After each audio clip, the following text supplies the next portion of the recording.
With the U.S. trade war in play for a few months now, how likely is a recession in Canada? While there's a lot of uncertainty about what the President of the United States will do, there's little uncertainty that the longer tariffs are in place, threats of tariffs are being made, or trade talks are underway, the bigger the impact will be to the North American and potentially the global economy.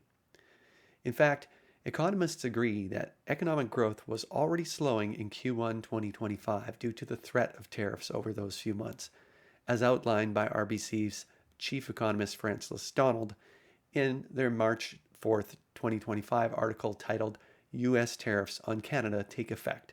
What is the state of play?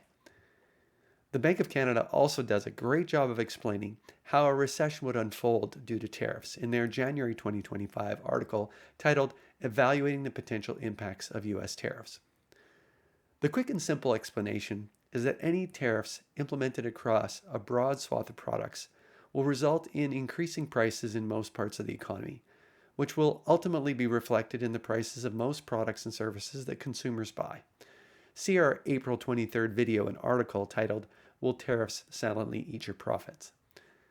This supply shock type of inflation usually reduces demand in an economy, in contrast to the more common inflation that results from rapid economic growth, which reflects increased demand.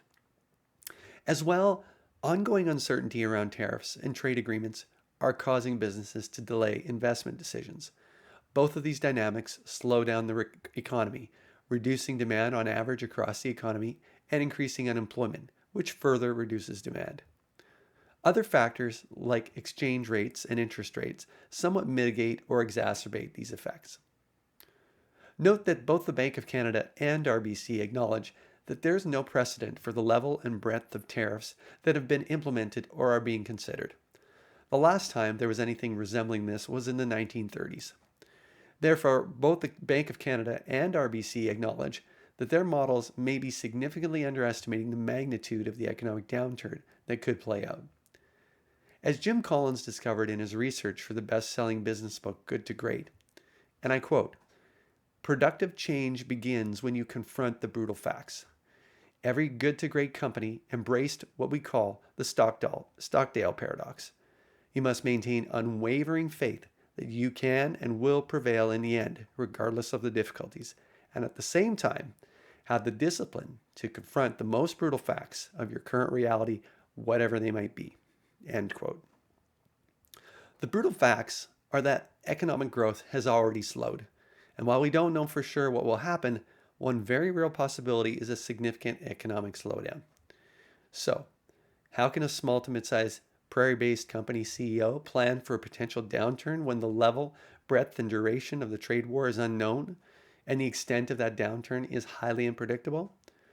Enter scenario planning. See next week's article where I'll cover how to create a scenario plan to be prepared to take calm, rational action regardless of what happens. For other ways to navigate these challenging times with confidence, get the free complete trade war success guide for small to mid-sized companies in this post. And if you're a prairie CEO who wants to grow a thriving company more quickly, more easily, and with less stress and headaches, please contact me via the Connect page on my website. Reply to my email or DM me on LinkedIn. I hope you found this useful.